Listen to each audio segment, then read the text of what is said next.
All right, I guess my SD card's fucked up. Anyway, we're here. Steve and I did 7 minutes. I think they were pretty good, and we lost them because the plug got knocked out of the Zoom. So now we're and I never back up anything that I'm doing. I never have batteries in my recorder. I never record any other sources. So here we are. Anyway, I was just talking about how I owned somebody on Twitter today. I didn't get to the good part of the story though. But anyway, long story short, we can do the story because this is the beginning of the show. I saw some of it. You made a lasagna, and some wise guy made a comment about something.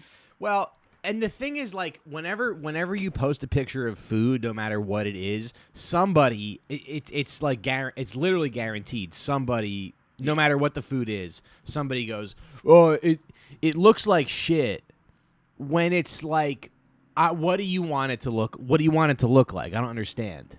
Yeah, compared to the stock photo of lasagna. What are you fucking Marie Antoinette, and everything has to look like it's? Do you want every? I thought you were gonna say, "What are you, Marie Calendar?" With her. What are you, Marie Calendar? Her beautiful lasagnas on her boxes. Yeah, those things are disgusting. No, it's like, what do you want everything to be covered in, like marzipan, like it's a fucking TikTok cake or something? No. What do you want it to look like? Everything's been ruined. Yeah. Because of social media. Yeah. And Instagram, like positioning your food so it looks just right. Yeah. It's like, I appreciate the stuff that like comes right out of the oven. Just show it. Yeah. I don't know what it tastes like. No, they want everything you post to look like frozen cum. That's what they want it to look like. Just slick. And like fucking custard or whatever. I don't know.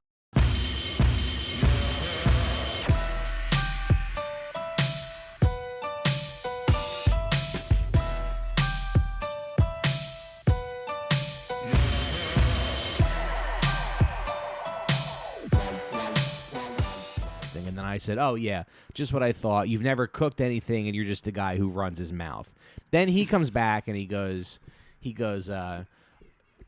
"Well, I was raised in an Italian household." So right there, I got you. You never fucking cooked anything. You're a little fucking pussy who sits on the couch and waits for your mommy to, make dinner.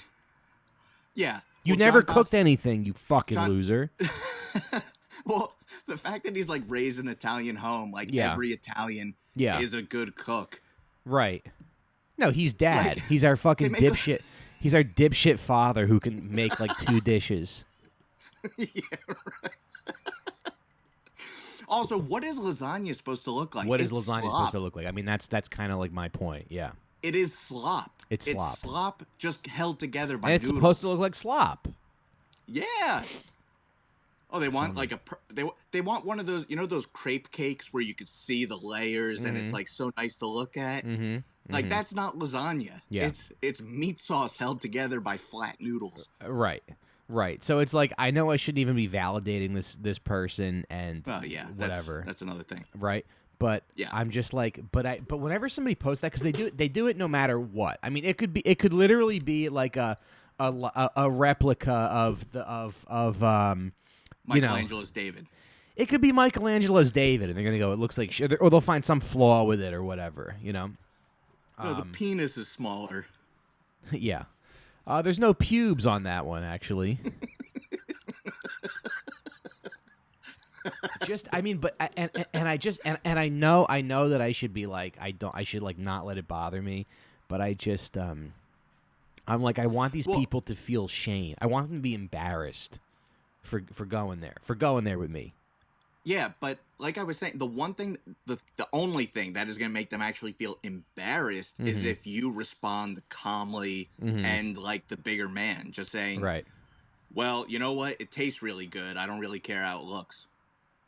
The fact that you weren't bothered would drive them even crazier. But it's not really good enough because I want them to be like, oh shit, I shouldn't have said that. That's what I want. I mean, that's the reaction that I want. You're not. But I think I did get this from this guy. I think this guy has probably killed himself at this point.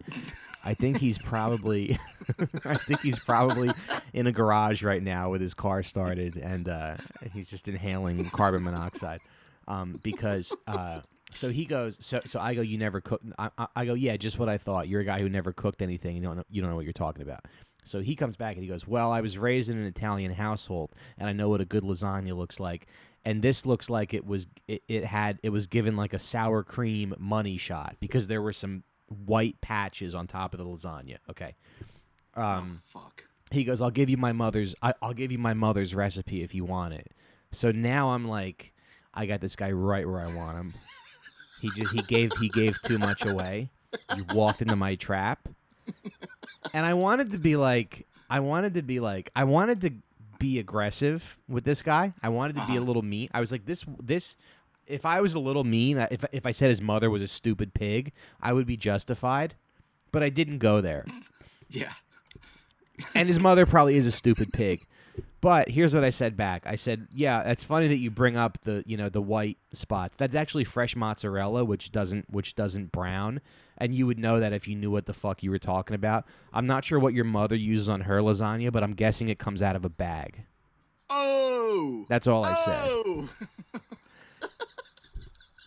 And before I could even screenshot it, he blocked me.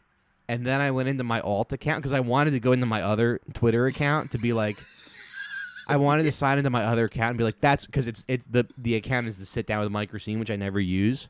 Yeah, right. But I wanted to come back with the podcast account and be like, yeah, it feels dumb to be wrong, doesn't it? It's embarrassing to be wrong, isn't it? But before he had deleted the tweets. Oh, you lost a follower. No, he wasn't even following me. Oh! Yeah. Oh, what are these assholes? He deleted just the tweets. Scrolling through Twitter and sees this and feels the need to comment.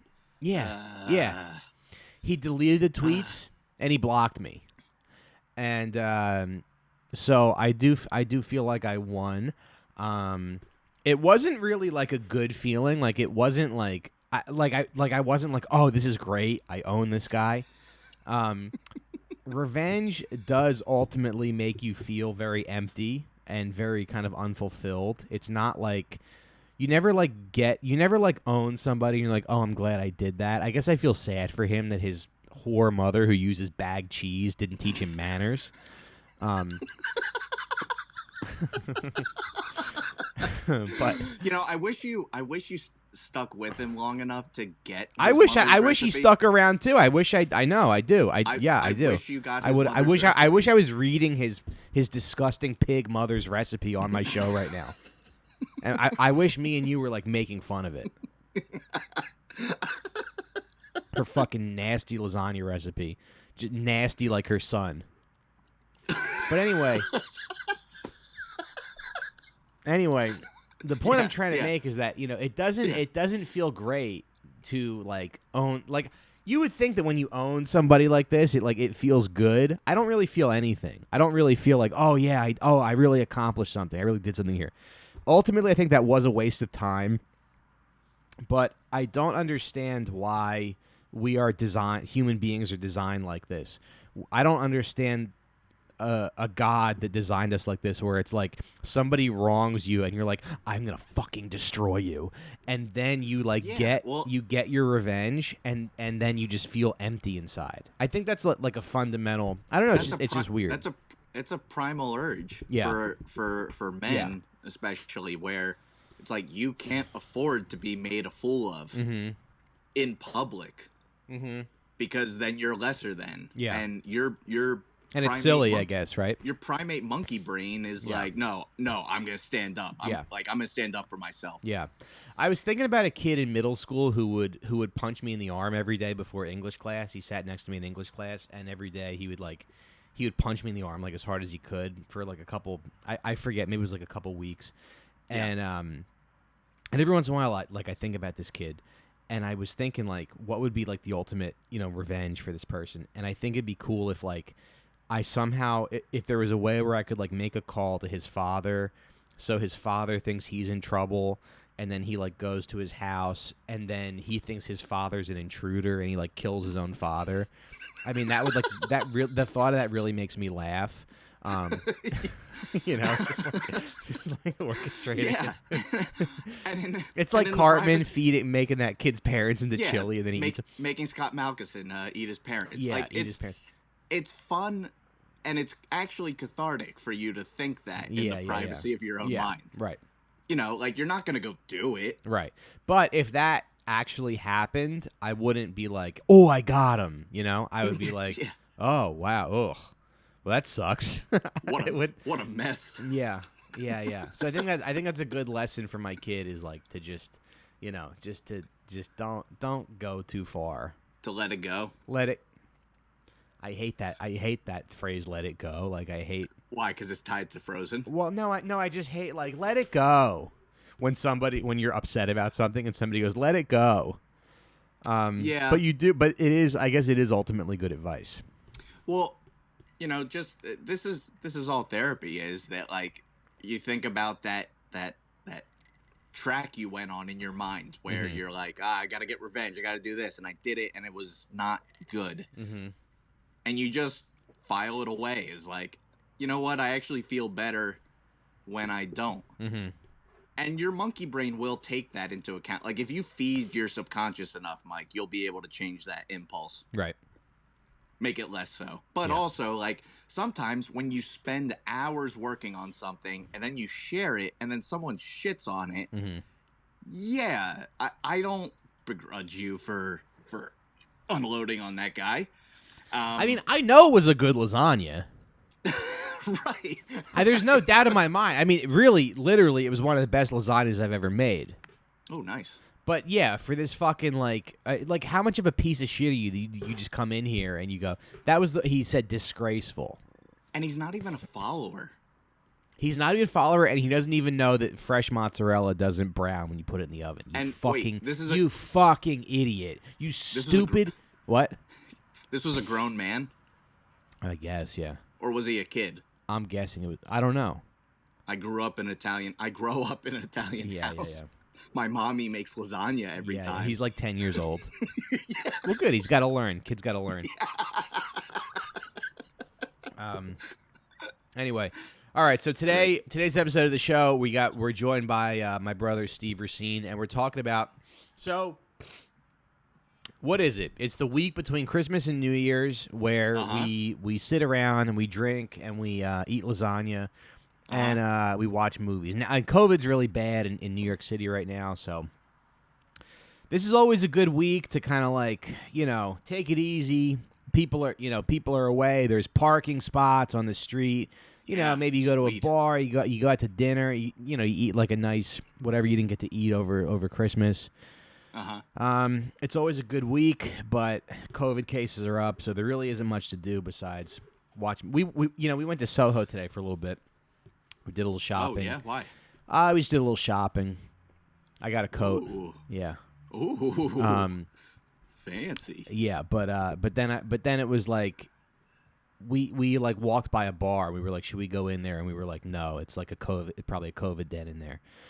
So there really isn't much to, if you live in New York City, there really isn't much to do this weekend besides watch movies. So I got I'm going to watch some movies. I watched a couple already. I think I watched 3 movies already between December 26th and today. No, maybe 4. I think 4. What were they?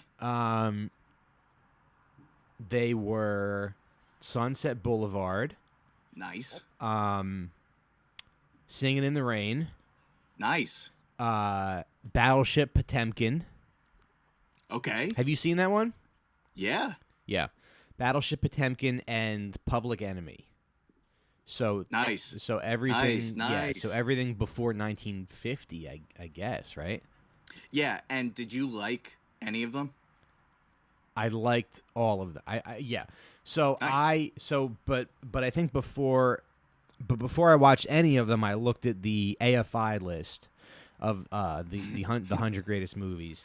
Yeah, so I'm like, okay, this could be a good time to revisit like, some classic movies or whatever, because one movie that I really want to watch is The Searchers. I've never seen that. So that's on my list for this week. Maybe I'll tackle that, maybe sweet. I won't. Yeah. So I looked at the AFI list and then I looked up some classic films. like on Amazon and whatever, and I use the search feature on wherever they are. Wherever they are. And I was like, okay, so what's free? So like Sunset Boulevard was available on Amazon, so that was the first one that I watched. And then Deb and I started Singing in the Rain.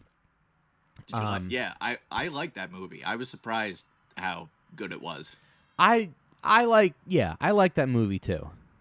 I like it. Yeah. Yeah. I mean that like Donald O'Connor doing Make 'Em Laugh, like that's pretty fucking good. It still holds up. That's like that's showmanship right Steve there. knows the name of every like obscure actor. We play this game called the Movie Game, and he always wins because he'll just be like Stanley Robertson, Edward Everett Horton. Yeah. Oh, fuck. Yeah, damn it. Yeah, so I was like, okay, maybe I'll tackle some of these movies from the AFI list. Then what I realized is that when you have a wife, I think the way to watching movies with your wife is very challenging. Because number one, you have to pick a movie that you both want to watch. Number two, you can't let her pick the movie because she doesn't pick the best. She picked Sleepless in Seattle, I think, during COVID. I don't know why she picked it. I mean, it's not good. It's not good. It's just one of those that like it's dominated enough conversations about romantic comedies that it's still referenced. And it's a fucking boomer movie. And I think that's the problem is that boomers have just they've polluted this country with their ideas and their entitlement. They've literally just diluted and polluted our collective. I mean, they made some good movies too. Yeah. Did they? I guess Scorsese's a boomer, right? Yeah. But if you remove boomers from the history of America, we almost have a perfect country. If you remove boomers and slavery, we have almost a perfect country. So yeah, there are some like whatever. Okay, so you try not to let Deb pick the movies. You find one that you can watch together. But the AFI list is a lot of old movies. Well, movies that you can watch with your wife that you will both enjoy. I want to say, how many would you say that there are? There's maybe like 7 or 8 that have ever been made. That you can watch with your wife? Yeah. Yeah. I mean, in the history of cinema. Yeah. What's a movie that like you and your girlfriend or your wife will enjoy together? I mean, the only one that I can think of is Paper Moon, where like you will the man and woman will enjoy that movie equally. It Happened One Night. Okay. That's about a guy who's like taking charge of some rich brat. Okay. It's like it's good for guys. Okay. Women like it because it's romantic. Okay. It's a Wonderful Life. Like I watched that. I watched that this week too, and I hate to say this, but when movies are in black and white, it's very hard for me to tell the characters apart. I mean, I recognize like the main characters, but if there's like a couple, and also women in those movies weren't very like distinct. It was all the same hair, the same hairdo, same makeup, same costumes, pretty much. I mean, they had stricter rules. They had stricter rules about what kind of women could be on screen. But like It's a Wonderful Life, there's old guys and middle-aged guys, and that's it. Well, it's funny who Mr. Potter is. Yeah, right. No, but somebody like, I mean, stupid Uncle Billy. No, right, but like Humphrey Bogart is very recognizable. Mm-hmm. Jimmy Stewart, Cary Grant, all those older guys, they're very recognizable. But it feels like all the women are kind of like interchangeable. Like I don't know. I feel like I couldn't pull Ingrid Bergman out of a lineup. I think you could. Yeah. You've seen Casablanca. You could tell the difference between Ingrid Bergman and Marlene Dietrich or Greta Garbo. Like you could maybe women were only like one of two things. They were like the ingenue, like the very like sweet, wisecracker kind of girl, and then like the bombshells. Right. And that was it. Right. And they all had to have like the same hair. But the more movies of theirs you watch, you can tell the difference. Yeah. Like I'm realizing how funny Barbara Stanwyck was. Uh-huh. Like, she was a great comedic actress. Yeah.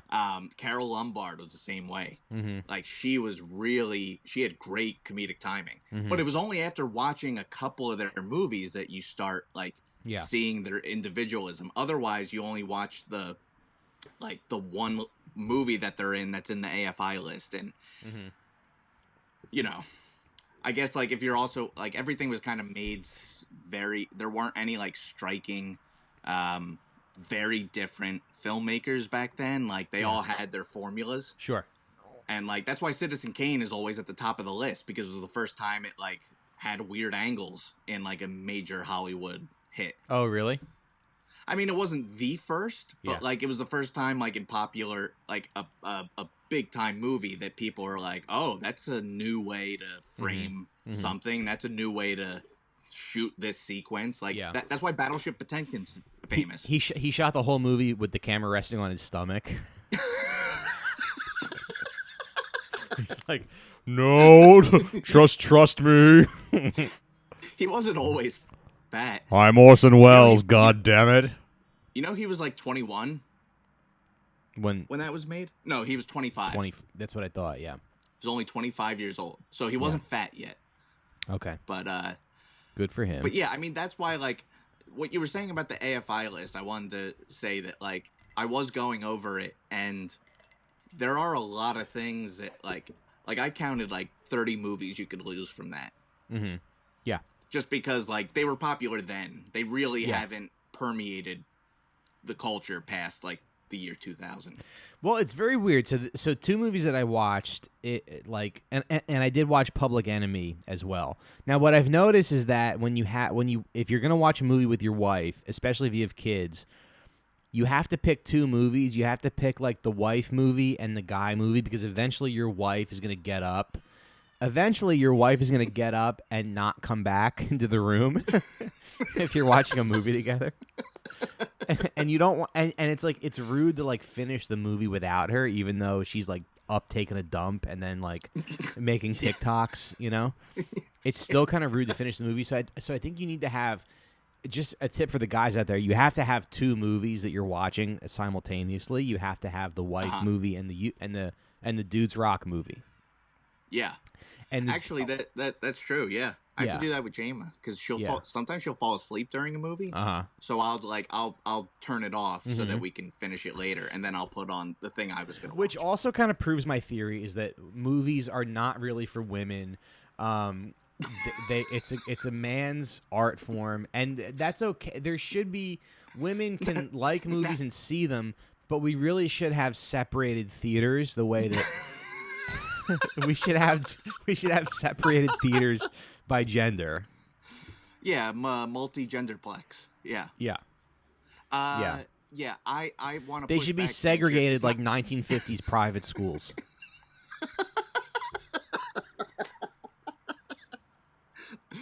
Look, I don't think it only seems like a man's medium because they were in control of it for so long. Of course. And, like, there were women that were making movies and were editors and were ghostwriters. Right. That's the correct take. Yes. Yeah. Sorry. Yeah, and it's also, it kills the funny. I'm sorry. No, it doesn't. No, but you're right. But so wait, what? Public Enemy, is that in the AFI list? No, but it's on HBO. It's on HBO Max, and it's like one of those movies that I can just change, because it took us like 2 days to finish Singing in the Rain. That's long. That's like 2.5 hours, right? Singing in the Rain's like an hour and 40.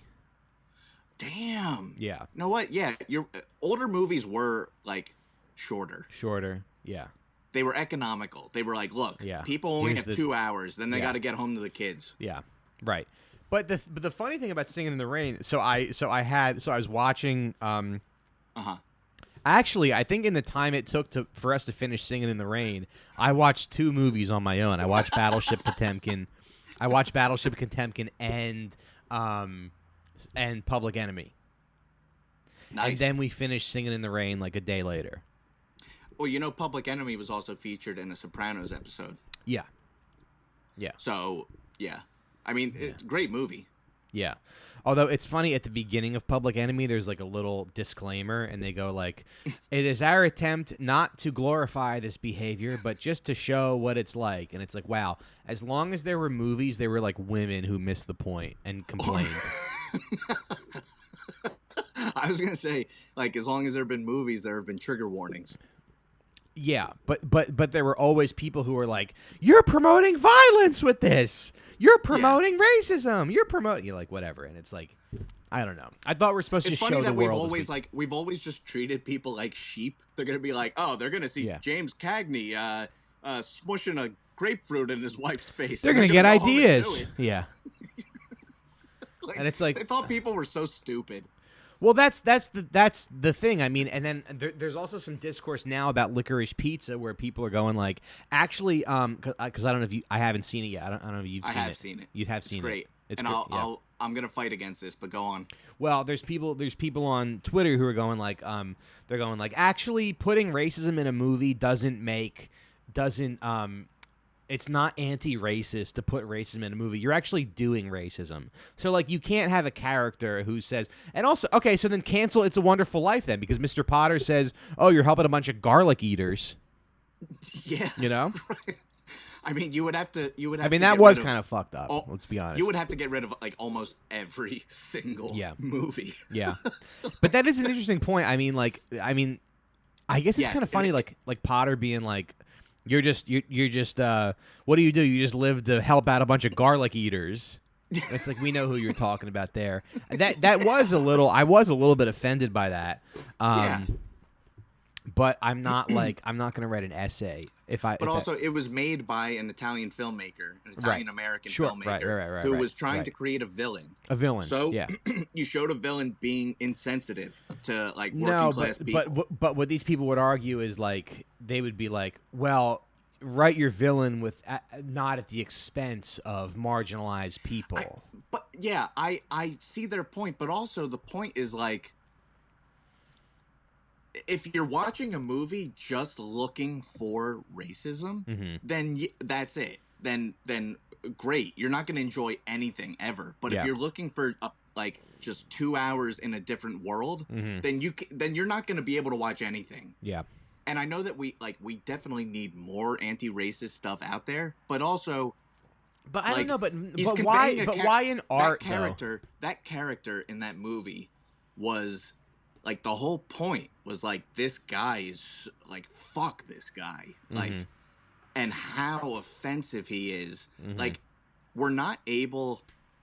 I think, like, for people that aren't always talking about, like, analyzing movies and stuff, like, that is a way in to show, like, oh, we should be laughing at the person who is so racist. And I'm not saying, like, you condone it completely. What I'm saying is, like... If you're trying to indicate a bad character, like if you're making a movie about the redlining of black people in the city, right? How do you do that without showing the people who did it? Right. Well, I guess I don't even want to validate these arguments because I feel like but they are valid. It's just that like when you say like get rid of it or like boycott the movie. It's like you just gave it even more power. Like you just made it a political tool when in fact it's a work of fiction. And why are we even giving so much of a shit about it? I don't know. I'm also like a very big PTA fan and I'll defend him to death. But like I love that movie. Yeah.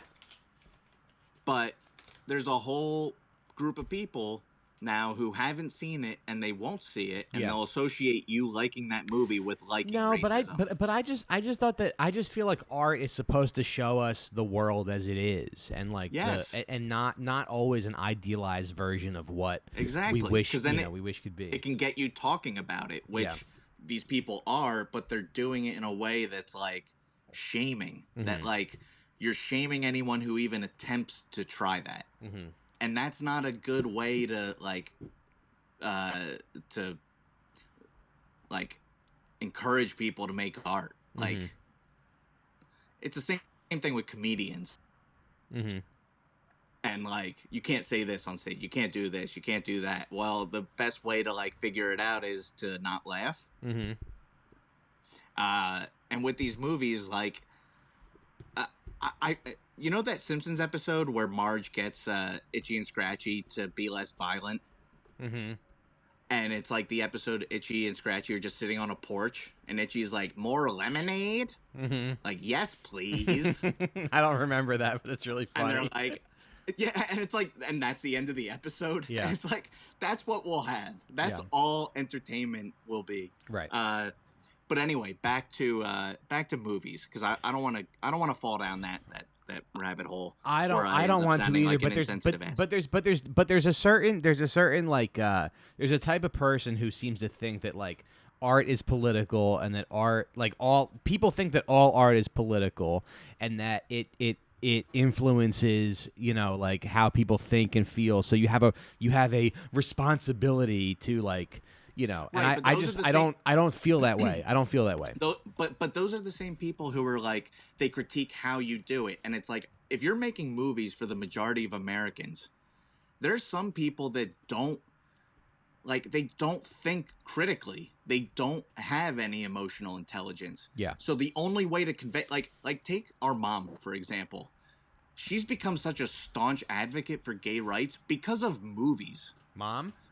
Yeah, because she saw movies where people, like, their plight was dramatized. Mm-hmm. And it gave her a window into empathy. And it's like, yeah, it may be misguided where she gets it from, but it helped change her mind. Mm-hmm. Like, she talks about, like, trans rights. She talks about how, like, I saw this movie, The Danish Girl, which that movie sucks ass. It's terrible. Why? But it's just so overwrought, and it's Eddie Redmayne, and he's, like, such a technician of an actor that, like, I don't think he has a soul. But anyway, Mom was talking about, like, can you imagine, like, growing up and, like, not feeling like you're living your true self, that you're, like, locked in it? And, like, she's talking about, like, sharing empathy for these people, and she never would have, like, had this conversation if she hadn't seen The Danish Girl. So like, there's some content out there that is not for, like, the very intellectual and the people who are very, like, nuanced. There is something of, like, we just need representation. We just need to show, like, how do we show racism is bad? Well, we make all the bad guys racist. Well, how do we ram it down people's throats too? Which is, like, people don't. I don't think people really respond to that. But I don't really want to give this any more time because I feel like there's a lot more interesting things we can talk about. I came on here to talk about the AFI list. Yeah. Okay. All right. So, Steve, let me just take a leak real quick, and I'll be right back. Okay. All Great. Right.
All right, so you came here to talk about the AFI list.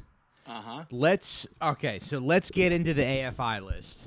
The American Film Institute, 100 years, 100 films. Now, this list came out in 1997, and then I guess they updated it in 2007. So I guess they're gonna update it every I don't know. Well, it seemed like they were going to do it every 10 years. Because why bother doing a 10th anniversary? And there were, like, a couple changes they made. but they didn't do a 20th. There were some pretty big changes to this list, though, between 1997. I don't want to talk about the 1997 list too much. Okay. But there were some pretty big changes between 97 and 2007. There were some movies that I noticed that weren't even on the new list. Some movies that were raised, 50 or 40 points or whatever, like up the ladder. Yeah, right. Which is kind of interesting. Birth of a Nation was on the original list, which is very funny.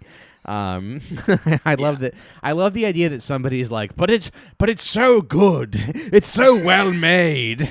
The movie about it was revolutionary in presenting narrative. It was revolutionary. Yes, there's blackface in it, and it glorifies the KKK. So I think, what they realized were there were other movies along with Birth of a Nation that like helped change like the way they tell stories and the way they present them. Sure. But yeah, I mean, some of the new things they added, like, but look, the most recent one was Lord of the Rings. Look, but sometimes you just got to go, okay, let's forget. I mean, Woody Allen is a child rapist. He raped multiple children. So when you look at that, I think you kind of have to go like, all right, as much as I like this guy's movies, there's more stuff to watch. And I can let this go. Yeah, but Annie Hall's still on the list, and I'd argue that like Woody Allen didn't make that movie alone. Like, I kind of want to dispel the whole auteur theory of, like, this guy's movie. Like, yeah, he wrote it, he directed it, he produced it. Yeah. But, like, there were certain days when he wasn't on set because he was busy raping kids.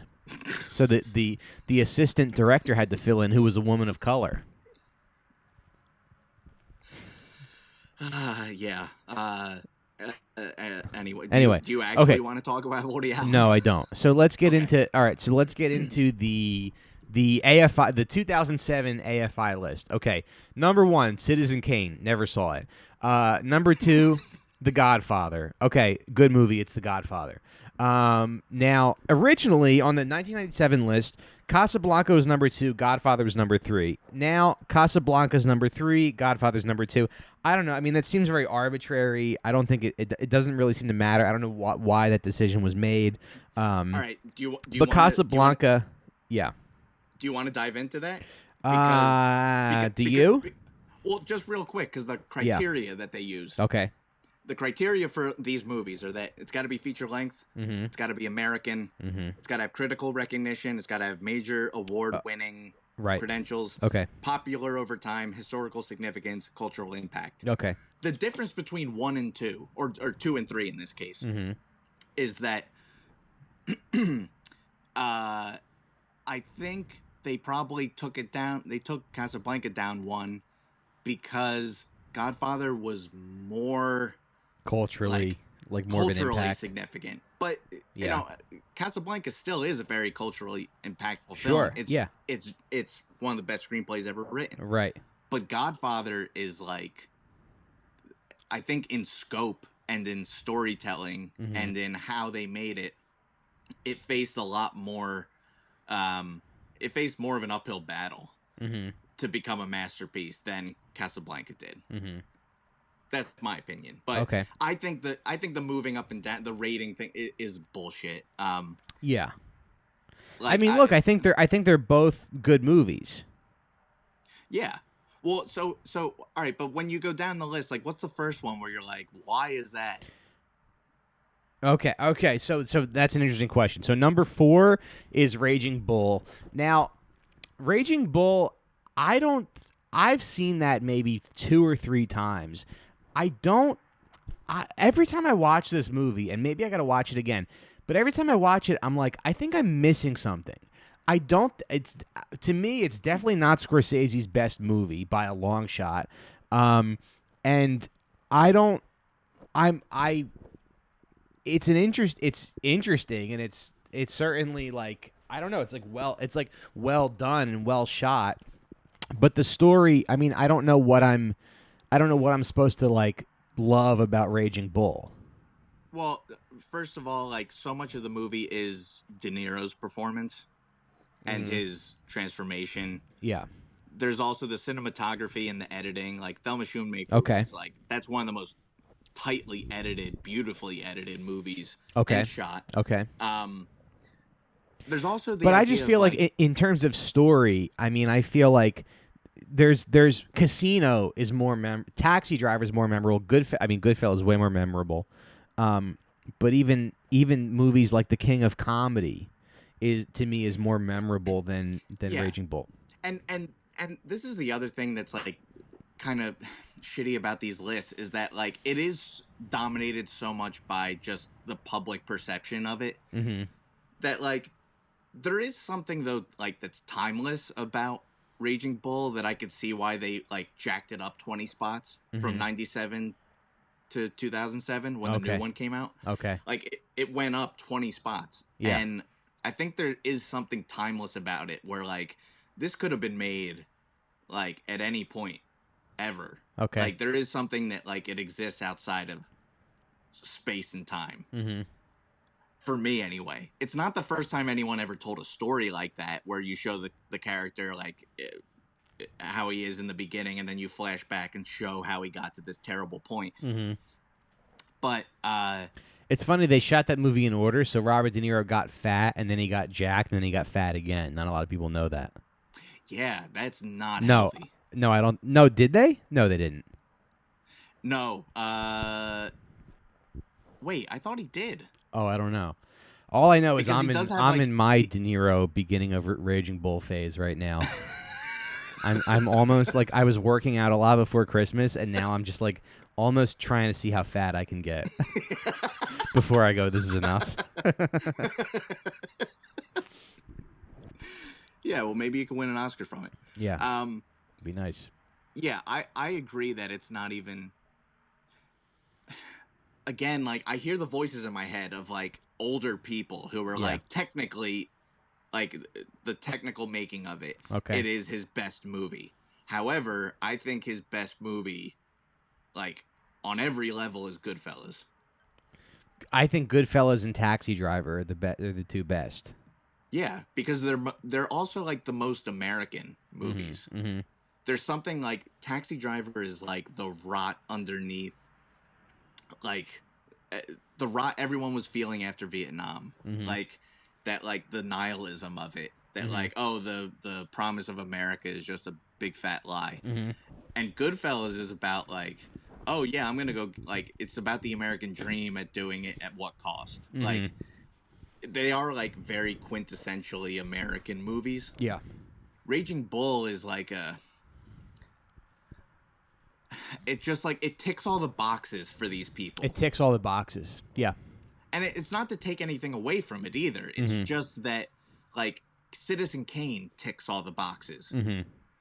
But I would like on terms of like sheer enjoyment, like don't get me wrong, I enjoy Citizen Kane, but I would so much rather watch The Godfather or Goodfellas or even like Chinatown or something like It Hot. Sure. Like, okay, I gotta direct this a little bit because we are sort of like a little. Not that we're running out of time. We can do as much time as we want. But we can cut all the shit about Licorice Pizza. Well, whatever. All right. Okay, so number 4, Raging Bull. Number 5. So I watched this movie, Singing in the Rain. Now, I watched this movie and I was like, yes, this is very good. This movie's very good. Gene Kelly is like extremely talented. It's an interesting. The story's kind of interesting about like the silent age of Hollywood and blah blah blah. But if I had to describe this movie to you, I would say like it's Gene Kelly dancing for an hour and 40 minutes. I think that's what this movie is to me. It's not. There's no way this is the 5th best movie ever made. That's like crazy. All right. You want to hear why I think it's number 5? It's sure. Because, like, now I hate movies now. Like, there are too many movies that are self-referential about the industry and about working in the industry. Like, I don't give a fuck. Sure. But Singing in the Rain, like, looked at that period of like the advent of the talkies. I think that's a great setup right there.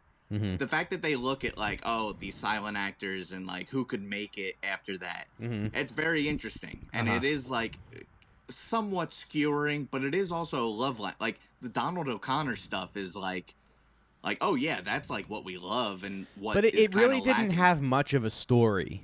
No, not really. Yeah. I mean, I didn't buy the love story between Gene Kelly and Debbie Reynolds. I love Debbie Reynolds, by the way. She's like one of the best screen presences ever. Okay. I thought she was too good for Gene Kelly. I didn't really buy that, but it's really like, again, this is where like the Hollywood thing comes in, where they're like, oh, it's such a beautiful portrait of a time of yesteryear, and like, again, I think if you made this list today, you cannot put it in the top 10. Absolutely not.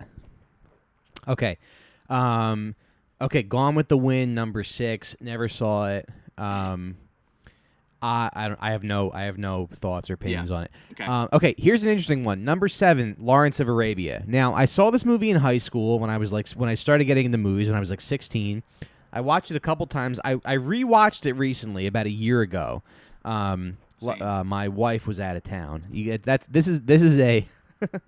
It's probably the ultimate "my wife is out of town" movie. Yeah, right. Lawrence of Arabia. I mean, there's just Bridge Over the River Kwai is probably the most. I was reading the Wikipedia synopsis of that, and I was like, oh, I would never show that. I would never put my wife through this. Just like she just wouldn't. I wouldn't. I wouldn't do that to her. But Lawrence of Arabia is probably, well, in terms of enjoyment, it's probably the most like, But now. Sorry, I was gonna say it's overrated. I think it's overrated too. I think it's so boring. Is it? You think it's boring? I think it's boring. Like, it has some great moments. Yeah. But the movie's like 3 days long. It's like 3 days long. It's one of those 2 DVD movies. And it's like, there's so many stuffy white men, and when they're not stuffy, they're wearing brown face. No, and it's like, it's just white guys in fucking brown face. Now you would think that. Now this came out in 2007. If you redid this list today, I'm not even sure if this would be on here. There are very. Put it in the 80s somewhere. They put it in the 80s. There are very impressive like shots, and there's big, it's like a big production. There's a lot of extras. Epic, yeah. I think there's only one woman in this movie, and she's dead. She's a corpse when they pan through a shot. There's a But the to me the most interesting thing about this movie is you think about Sopranos, and you think about all the times you've rewatched Sopranos and how much you pick up and how much you go, oh, there's so much written into that show. Lawrence of Arabia, I'm telling you, it's literally the exact same movie that I watched when I was 16 years old. There's nothing else to get out of it. It's just, we have to go through the desert, and then they go through the desert. We have to, win this battle, and then they do that, and then we have to go back to the desert. There's no depth. There's no story. It's and it's also like the ultimate white savior movie. Yeah, for sure. It is amazing that like in the span of 10 years, it only went down 2 spots. It's crazy. It was number 5. I mean, but this is very indicative of what this list is. It's like clearly, I feel like maybe our grandmother was on this panel where she was like, if Singing in the Rain's not on there, I'm going to walk. Yeah, right. If it's not top 5, I'm leaving. Yeah. Yeah. Right. And I'm not saying that it's not a good movie. I just feel like, and it is very, the way it was shot and everything is very impressive, and and it's like a big people production. Almost died making it. People almost died making it. All that is like baked into these things of like, oh, the production was so epic. Yeah. It took them this many days, and these many people almost died of. But they made a ton of those movies back in like between the 30s and 50s. I mean, if you look at like Ben-Hur and the 10, like all these kind of like big budget. Yeah, the Cecil B. DeMille. Like we have thousands of extras. Yeah. Like, okay, great. What else you got?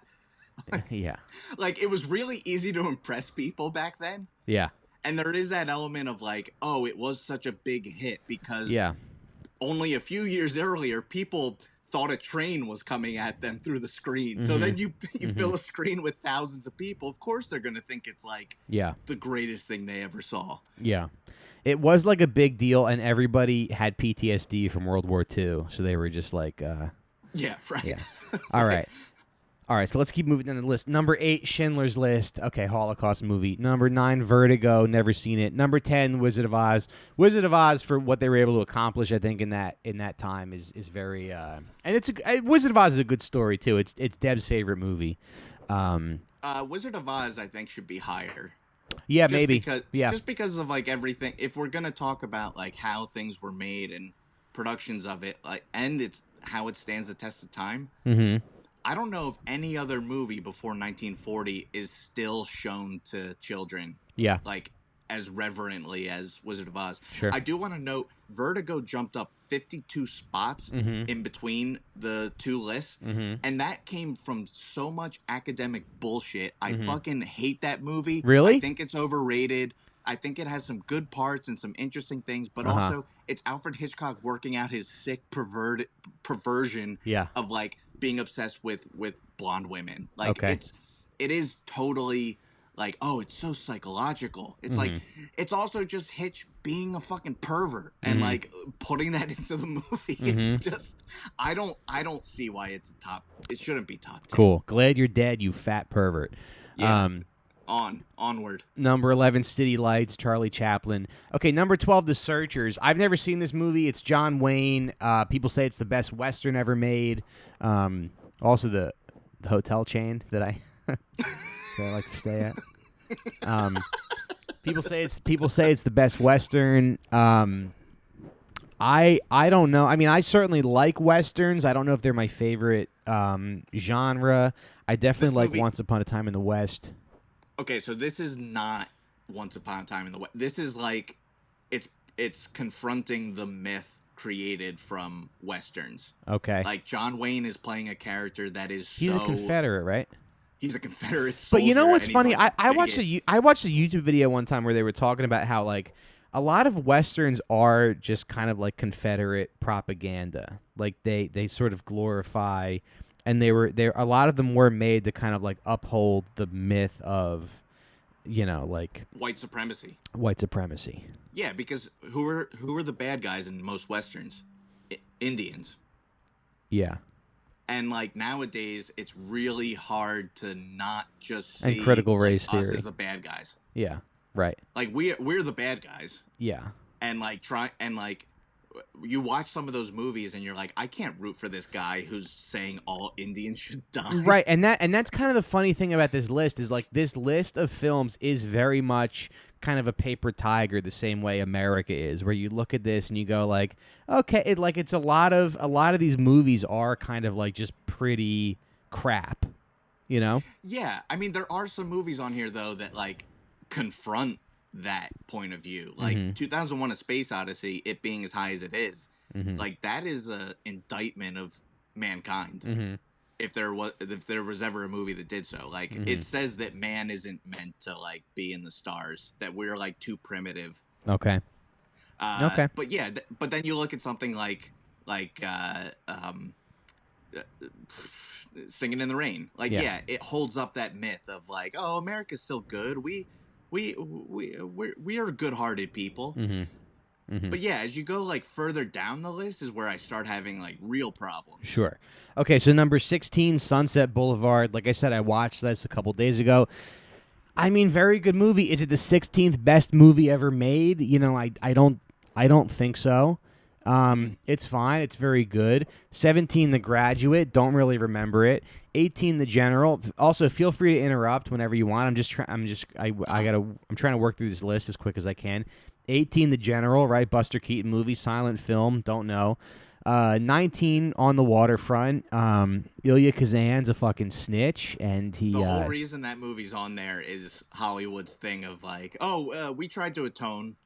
We tried to atone for because it is like a very staunchly pro-union movie that like, and it was made by someone who ratted on his friends to to whack. But and now his granddaughter's a star. I don't think she's a star. She made her money on Girls, and she's making indie stuff now. She was on Girls? Zoja? No, that's Zoja. That's David Mamet's daughter. Oh wait, Zoe Kazan. Zoe Kazan. She's not a star. All right, fine. 20, It's a Wonderful Life. Like I said, when movies are black and white, I can't tell anybody apart. 21, Chinatown. Now, this is an interesting choice. Chinatown is a very good movie. It's Roman Polanski, who did rape a teenager. And I see, call me old-fashioned, but I don't think any child rapist should be on this list. Again, like, that movie is a lot more than just his direction. Like, okay. It's a great screenplay. It's also confusing. But I haven't seen it in a long time. Maybe I got to rewatch it. No, yeah, you got to rewatch it. It deserves to be in. I remember I was on a New Jersey Transit train like a long time ago, and I started chatting with this guy, and we were talking about movies and stuff, and he brought up Chinatown, and I was like, oh yeah, I've seen that movie a lot of times, and it's still like very confused. Like I still don't know exactly what it's about, and the guy just goes, well, what happened was the father fucked the daughter, and they made a kid. That was like him explaining the movie to me. What didn't you get? Yeah. John Huston fucked the daughter. 22, Some Like It Hot. Never seen it. 23, Grapes of Wrath. I guess that one's worth a shot. What's the runtime on that? It's got to be like 2.5 hours, right? No, that's John Ford. He probably cut it down. You think? Yeah. That's with Henry Fonda? Yeah. Yeah. It's fine. Mm-hmm. It's fine. Do you really want to list out all 100 movies? Do we have time for that? No, but I think I want to do maybe. I would the just top go 50. to the top 25 and then just all right, yeah, top 50, sure.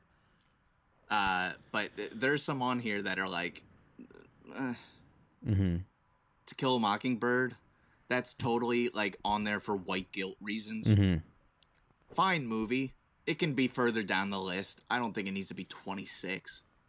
Okay, let's go down to now. Okay, let's go down to 32. The Godfather Part 2. This I think should be probably higher up on the list, right? I mean, like in the top 10. Yeah, and it is like the top. It's in the top on the IMDb list. It's in the top, whatever. But in a lot of ways, I think Godfather 2. I've been meaning to rewatch Godfather and Godfather 2. I think in a lot of ways Godfather 2 is better than number 1. It's more political. It's more, it's about just Castro owning the fucking mafia, just like. Yeah, I mean it's about a lot and it's epic. Yeah. It's like it's so rich because it's showing Vito. It's the immigrant experience and his Vito coming up and Michael falling down. That's I couldn't have said that better myself. Thank you.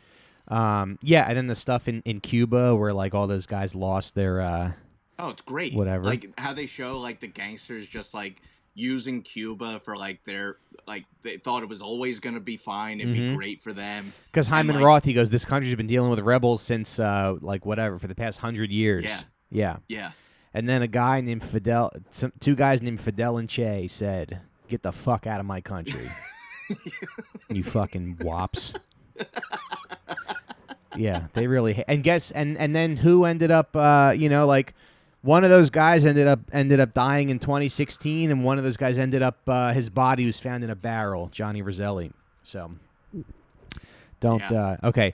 Number 35, Annie Hall, like I said, very good movie. That's a whole other conversation. Let's see, 41, King Kong. Never seen it. You know what? King Kong from 33, that shit holds up. Does it? I was really surprised. There are people in blackface in it, though. Yeah, there are. Yeah. I would just say, like, some of the action sequences and some of the set pieces were, like, real. Like, I was kind of, like, freaked out watching it. Mm-hmm. It holds up. Mm-hmm. Okay. Number 50, Lord of the Rings, The Fellowship of the Ring. So this is like, okay, so now we're 50 movies down the list. Fellowship of the Ring is The is first one to be after. it's. I think it's year the 2000. only one. Right. I think it's the only one that came out between 2000 or like 98 and no, because Saving Private Ryan is on here. But it's the only movie that came out in the 2000s. Now, when you think back to the past 21 years, from like 2000 to 2021. So many movies have been made in that time period where I kind of feel like you almost need like 100 movies after 2007. Yes and no. I would argue that you can lose like 25 to 30 of these movies on this 100 list. And I made a list of movies in the last since 2000 that I think you could put on there, and I got about like 20 of them, and I was being really stingy. Okay. So I think you could just lose 30 of these movies on here. I don't know, but that's just like. You want me to rap? Like, I think 25th Hour should be on there. You do? Yeah. Well, you think it's that good? Did they put Do the Right Thing on there? But it's like 95. Yeah, see, Do the Right Thing should be a lot higher, and 25th Hour should be like 96, 97. Like, I think that movie ages so well. Do the Right Thing? No, that and 25th Hour. Okay. It's like that's another one I haven't seen since like high school. It's really well made, really well acted, and it's like a really like accurate portrait of America after 9/11. Okay. I think like as the years go on, that movie is gonna stand up. Really? Yeah. Oh okay. yeah. Okay. It's got everything too. Okay. It's got like the mob shit. Yeah. Go on. Okay, so now we're at the back half of the list, and so it's like the next, 50 movies. I don't know if it really matters that much. We got Taxi Driver 52. I mean, that should be higher up on the list. We got MASH. We got Jaws, Rocky, Duck Soup, Sullivan's Travels. That was one where I'm like, what the fuck is? I've never even heard of this movie before. Okay. I like Sullivan's Travels. That's a great movie. Okay. It's Preston Sturges. That guy doesn't get enough credit. He makes some of the funniest, like, scathing Hollywood movies. Okay. Like, for Preston Sturges, watch The Lady Eve, Sullivan's Travels, Unfaithful Years. Those are some ones to really check. Like, they're dark. Okay. Now, is there a single female director on this list? No. Okay. Interesting. No. You think they would throw her one? Throw somebody? Throw a Catherine Bigelow or a Sofia Coppola on there? I mean, I could see if they do the list today that they would probably put like Zero Dark 30 on there, even though I didn't care for that movie. Yeah. If you were gonna put any female filmmaker on there, I mean, Criterion just released this movie Dance Girl Dance from Dorothy Arzner. And she was like she worked in like the classic Hollywood sense, and she made really good movies. I'd put like Lena Wertmuller on there, Agnes Varda, like, but again, like they didn't make American movies. Right. All the like the greatest female directors couldn't work. Yeah. All right, here's an interesting one. Number 66 is Raiders of the Lost Ark. Now that to me is like.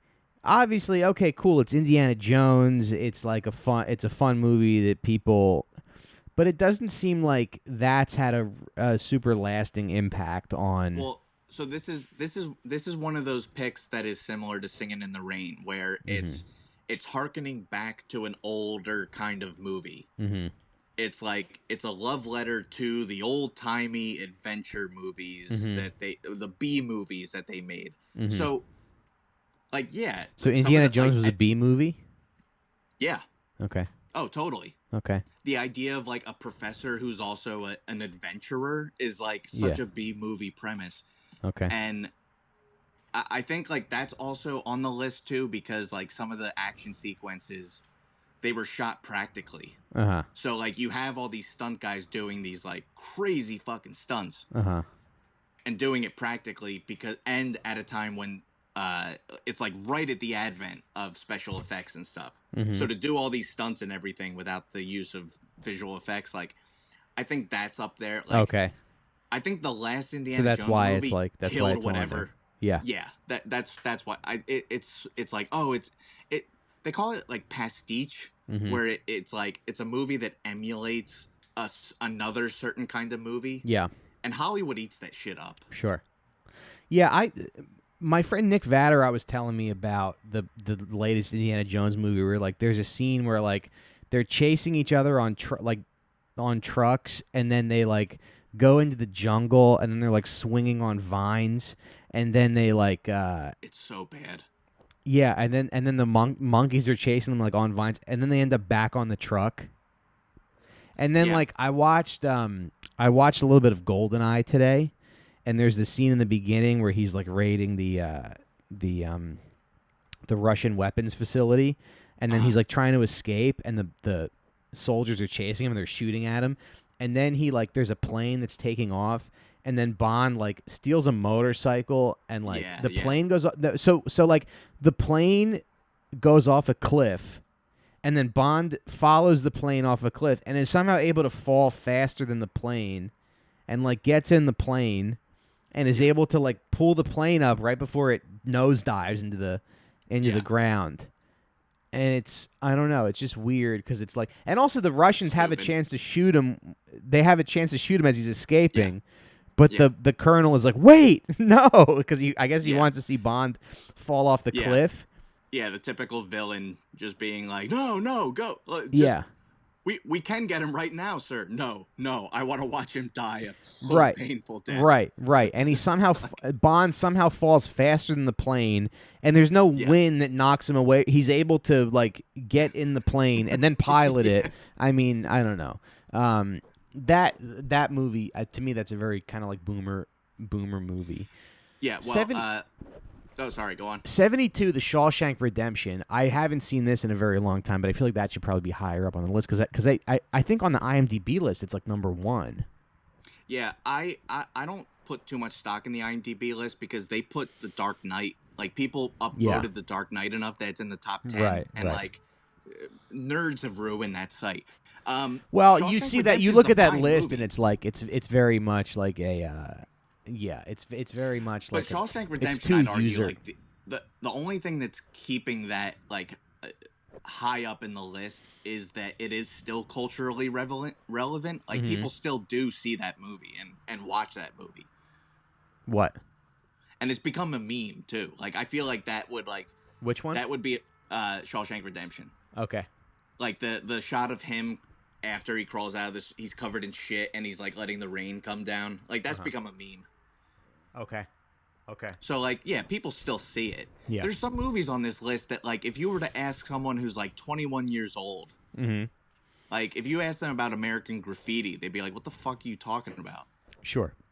And it's like, it's fine. Yeah. It's a fine movie. It's a good movie. Yeah. But it's definitely, like, doesn't have any cultural significance anymore. Yeah. Okay. Number 90. Okay, so number 89, and when I told Deb this, she was like, what? The Sixth Sense. Yeah. I'm not sure what's going on here. But 89 is The Sixth Sense. 90 is Swing Time. Never heard of it. 91 is Sophie's Choice. And 92 is Goodfellas. I mean, to me, Goodfellas is like my favorite movie. I think Roger Ebert said it's kind of like the quintessential American movie. Yep. So it's like you just have all these movies, and every one of them is better. You have 98 movies that are better than Goodfellas. This is the point where the list kind of becomes sort of a joke. I don't know. I think it's more of a joke in the middle. Like, Swing Time is a great movie. Okay. It's a Fred Astaire and Ginger Rogers movie. Okay. And it's got some really. But is that another one where it's just like a guy dancing? It was like the only straight guy who did musical theater, just dancing for an hour and a half. You could look at it that way, but it also like. It was a feat in choreography, and it is like some of the best. Like, there is something like in the history of movie musicals. Like, there is something amazing about Fred Astaire's dancing in that movie. Like, Top Hat was in this list for a little while, and it lost it. But The Sixth Sense is such a like it was such a big cultural moment. Like, this list was totally made in Like, Yeah, even just 10 years from that. You saw that movie in theaters, and then you came home and you you told mom what happened, and you like gave the movie away before I saw it, so I never got to experience the. Oh, she told me to. Yeah, I told her about. Oh, No, sorry. you came home and you were like, and Bruce Willis is dead the whole time.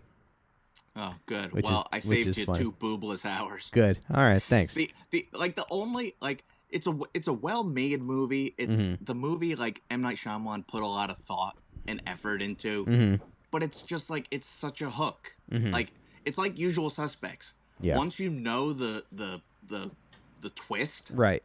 It's not like it doesn't stand up after that. Okay.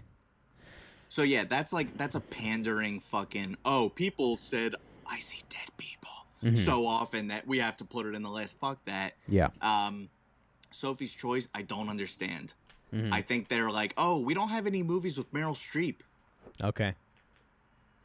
Otherwise, I can't say too much about it because I haven't seen it. Yeah. But it's also like it's become such a cultural reference of like, oh, I have to make a Sophie's Choice. You know, like otherwise, why do I care about this? There are many other movies about the Holocaust that should be ahead of that. Yeah. And then the bottom 3, 98, Yankee Doodle Dandy, number 99, Toy Story, number 100, Ben-Hur. I don't know if you have anything to say about that. Toy Story should be way higher. Yeah. And I could argue Toy Story 3 should be on there too. Yeah, I even think that like The Lion King should be on here. Yeah, because if they're gonna have Snow White on there, right?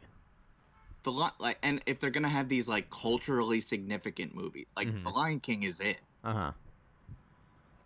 That was like one of the biggest hits ever, and they remade it with Beyonce. Yeah, and I also kind of feel like, so this is a list of like, you know, oh, it's the first time that, you know, they were able to use this camera trick or whatever. I was trying to make a joke, but it's the first time they were able to do X, Y, Z. So it's like, but if that's the case, and you're doing this about like technical stuff, don't rank the movies. Just be like, these are the 100 greatest movies. You can see them. Just put them alphabetically or something, because it's just like different movies are going to mean different things to people. And I can think of movies that have had way bigger of an impact on me than a lot of these movies that are on here. A lot of these that I've seen that are just kind of like, whatever. There's a lot of movies that I've seen even recently that I think have like said more and been more impactful, and just the messaging and the story is way better than a lot of the stuff on here. But let me get your, like, what is your criteria for like a great movie? Ooh. What do you think is the most important thing? I think you got to be entertained. Yeah. And it's also got to be something like you can watch more than like. Here's the other thing: people make lists of like the best movies, but what the fuck's the best? Like the best is like it should be. I think it should be able to stand up to repeated viewings. Yeah. I think you gotta like at least laugh or chuckle to yourself once during the movie. Yeah, there's got to be a little bit of humor in it. Yeah, it can't take itself seriously. It can't be completely humorless. Completely humorless. I think it's got to have a really good soundtrack or score. I think it's got to be less than 2.5 hours long. In the rare exception, 2.5 hours max, but it should be less than 2 hours. Oh, you know what's really interesting? Because there's a movie that was on the 1997 list that isn't even on here, and it was very high up on the 97 list. Dr. Zhivago, and it's not. Sucks. Does it? That movie really movie is so fucking boring. If really? You think Lawrence of Arabia is boring, I was gonna watch it. No. Yeah, there's much better things you can watch. It's a waste of time. Really? It's visually sumptuous and it's epic in scope, and it's boring as fuck. It's boring. Boring. Yeah. Boring. Oh god damn it! What a slog to get through that movie. Really? Yeah. Don't bother. See, I thought it'd be good because if there's one. if there's one movie on the 97 list that didn't make it to the new one, watch Amadeus. Okay. That's the one to watch. Okay. That's weird because you would think with the Russian Revolution it'd be like kind of interesting. It's like an interesting. Yeah, there are interesting moments. Mm-hmm. It's very much like Lawrence of Arabia without like, and it's not as good. Mm-hmm. It's just boring. It's so fucking boring. I'm like getting sleepy just thinking about that. Really? Movie. Yeah. I remember when I was working at Wegmans, I was telling I was working the register, and I was telling a customer that I was watching older movies, and the older lady behind, she was like, "If you're watching old movies, Dr. Zhivago is very good." Yeah, that woman probably hadn't gotten laid in like 30 years. Interesting. Like, it's promoted as like this very romantic epic. But who gives a fuck? Like it. Yeah, and I haven't seen this one, but did Pearl Harbor kind of do that, where it's like it's a historical backdrop, but it's just against a historical backdrop, like a boring with love story, like a love story at the front with two people that you don't fucking care about, and a story you don't care about. Like Pearl Harbor was just an empty Michael Bay vehicle. Yeah, it had like great sequences, but sequences don't make a movie. Okay. All right. Like there's some movies on this list that have amazing scenes and amazing moments, but that doesn't mean it's like it should be a best movie. Like a movie's got to have it's got to have a coherent beginning, middle, and end. And the best movies have always been satisfying in that like it like is a complete circle essentially. Like you tell the story and you wrap it up and like you feel satisfied. I guess you saved me 3.5 hours then. I did. Well, I just cost you 3 hours if you watch Amadeus, but that is a great movie. Okay. Yeah, that's a movie that probably like of all the movies, I was looking at the list of movies that didn't make it onto the second one. I thought that should have maybe stayed on at the end. Like Milos Forman, the guy knows what he's doing. Oh, he did Amadeus? Yeah. Okay. Is he still alive?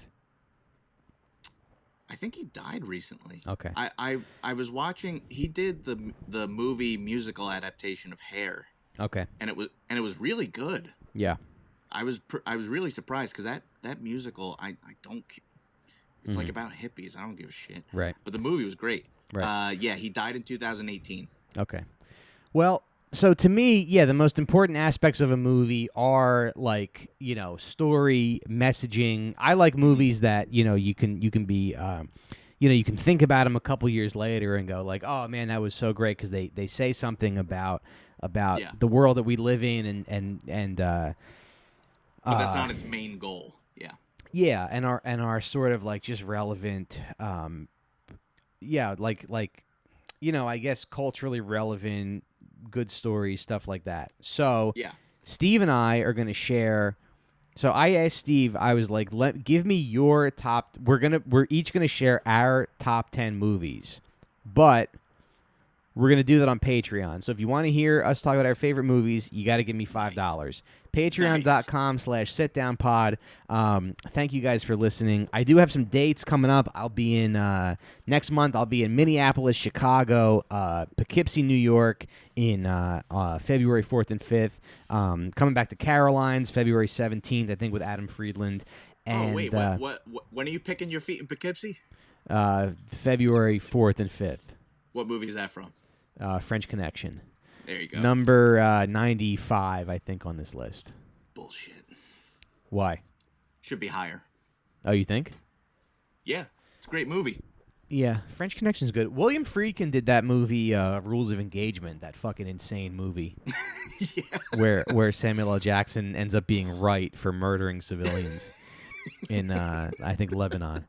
But anyway, so if you want to hear the rest of this conversation, it's patreon.com/sitdownpod. $5 gets you that show and all of our premium content on there. I want to thank if you're not joining us, I want to thank my guest, Steve Recine, for being here, my brother. Thank you. And we will see you guys over on Patreon. Bye-bye. See you.